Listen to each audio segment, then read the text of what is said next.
channel 27. I'm Revina. And I'm Kyan. We're here to bring you the latest news, stories, and updates from around the city and beyond. Whether you're watching from home, on your phone, or catching up after a long day, thank you for joining us. Yeah, we got a lot to cover tonight, from breaking news to heartwarming local stories that you won't want to miss. But first, if you're new on our program, welcome! Kyan and I are here every day or evening to keep you informed, prepared, and connected to what's happening around you. We bring the facts, the faces behind the headlines, and sometimes a few stories that will make you smile. Okay, so grab a seat and let's dive into tonight's top stories.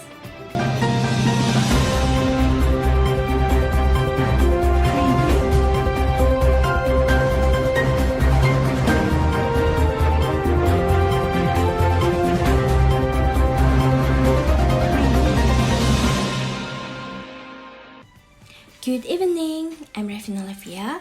We begin tonight with the breaking news from Bekasi, West Java. On August 20 at 2025 at around 8 p.m. local time, an earthquake with a magnitude of 4.9 struck the area. The epicenter was located about 14 kilometers southeast of Bekasi. At a depth of 10 kilometers, the shaking was strong enough to be felt in Bekasi, Jakarta, Karawang, and nearby regions. According to the Meteorology, Climatology, and Geophysics Agency or BMKG, no casualties have been reported. However, the earthquake caused damage to several buildings. A prayer rooms collapsed, and dozens of homes and offices were affected in Bekasi and Karawang.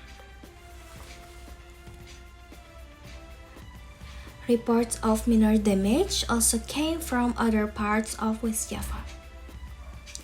Later that night, an aftershock with a magnitude of 3.8 was also recorded in the same area.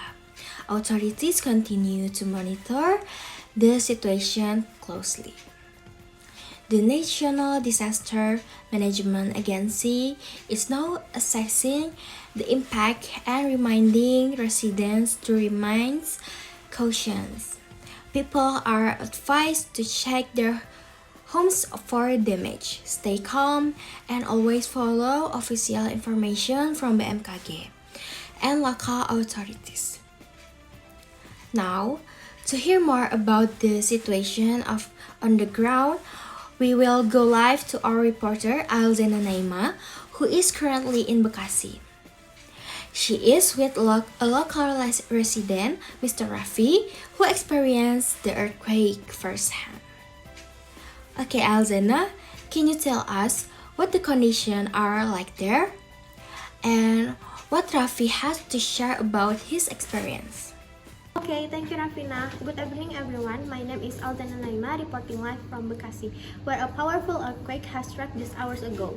The tremor was felt throughout the city, causing widespread damage and panic. With me is one of the survivors, Mr. Raffi, who was in his house when the quake hit. Okay, so Mr. Raffi, can you tell us what happened? I was just at home, just relaxing after work. Then a whole building just started shaking at first. I thought it was some just construction nearby, but then it kept going harder and harder. Everything it was falling down. It was terrifying. My window broke and my ceiling cracked. I had to run out with nothing but my cleaning stuff and my phone and with my shoes. That must have been an incredibly frightening experience. Were you able to make it out of the building alone? No, I wasn't alone. My neighbors, everyone was running out. It was chaos. People were screaming, children is crying, and some people were just trapped inside. I hope they're okay. Such a frightening situation. Indeed. Do you know if any help has arrived yet? What are you seeing on the ground?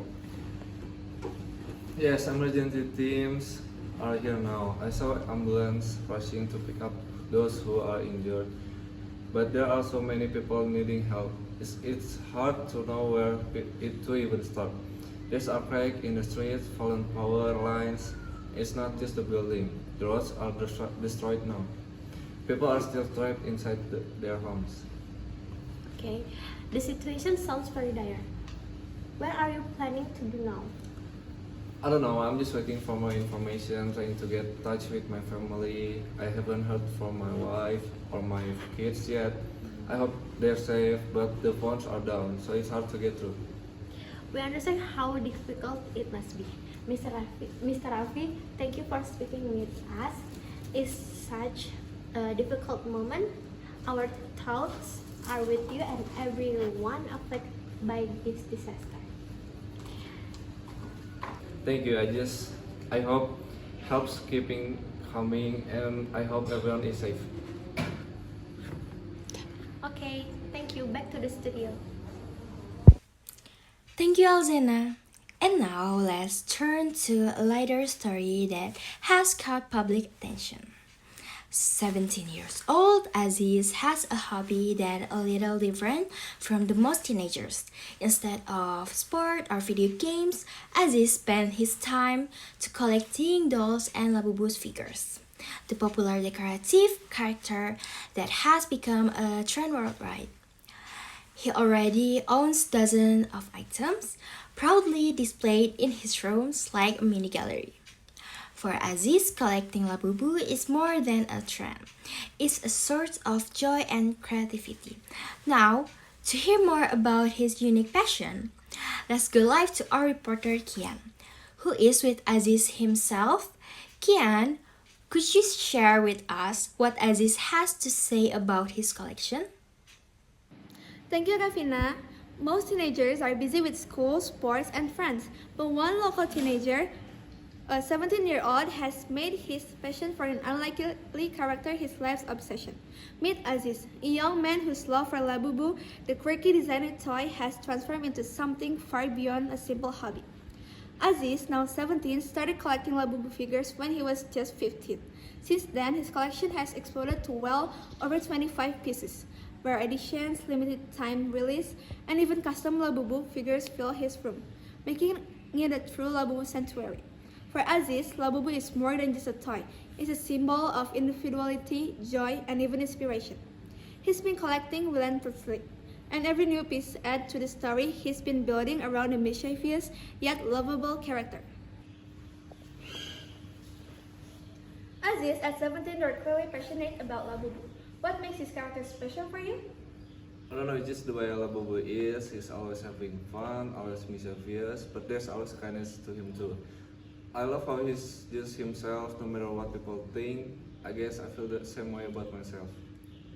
Wow, how big is your collection now? You've been collecting for 2 years now, right? Yeah, around 30 figures, maybe more. I constantly on the lookout for limited edition releases and a part of a lot of collection groups. Some of these figures, they are rare, pretty expensive, so they're hard to find, but that makes it exciting. And do you take Labubu everywhere, like when you're out and do something? I do. I've got a small Labubu keychain on my backpack, and when I'm stressed, I'll keep a tiny one in my pocket. It's a good luck charm for me. Oh, like this one? Yeah, like this and wait, and something like this. Wow, that's awesome. Do you ever imagine to create your own Labubu? Yeah, I've actually been writing some comics about Labubu, and as the main character, I've got a whole world in my head where Labubu is a hero who helps people embrace their weirdness. I think it's something a lot of people could use. Wow, thank you for your collection, Aziz. Back to the studio.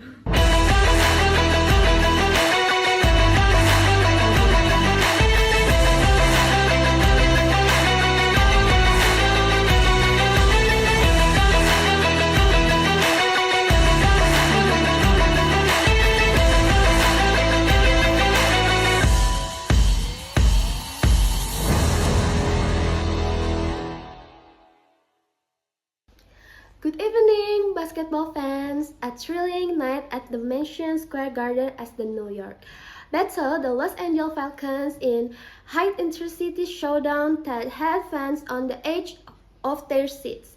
The Titans scored a dramatic 102-98 victory in overtime, with star guard Rassya delivering a standout performance.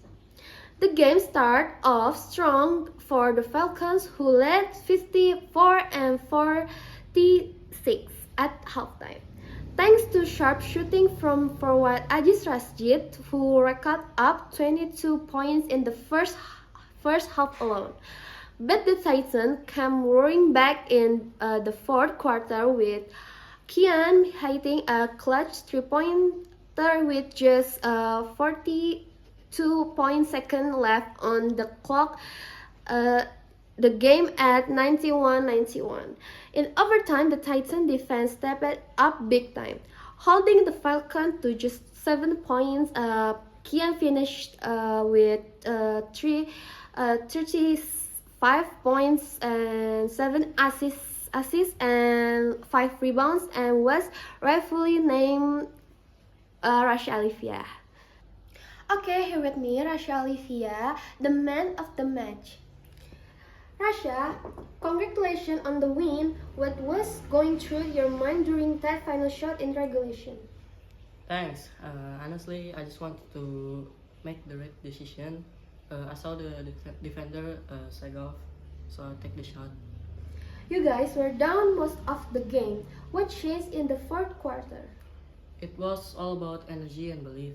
Coach reminded us to who we are. We're built for pressure moments.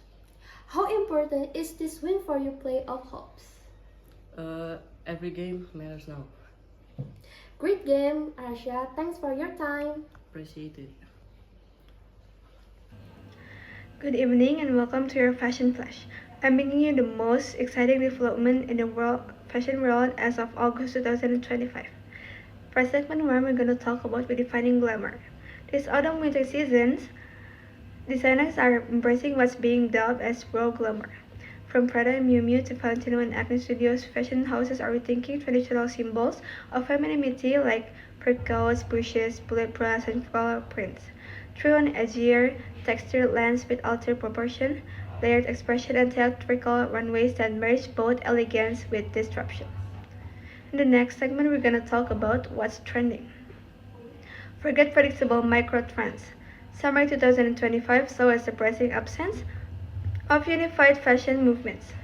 There were standalone plays like brighter yellow tones or pocket dresses, but no cultural phenomenon to pin as the trend of the season.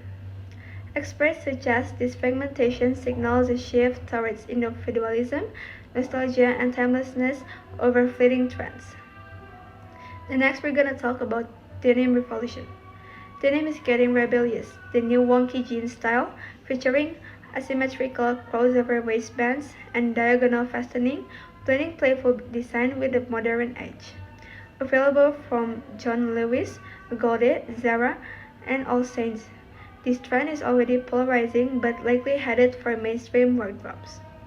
Meanwhile, Gen Z continued to shine skinny jeans, embracing relaxed, flared, and Y2K-inspired denim from brands like Good American, Levi's, and Muxy. Next, we're gonna talk about celebrity moves and design leadership. Fashion continues its cinematic push. Heidi Klum recently supported her son Henry Samuel as he walked the Cat runway in New York City for their highly anticipated return, marking Henry's burgeoning modeling career. On the creative front, two major houses are seeing new leaderships in 2025.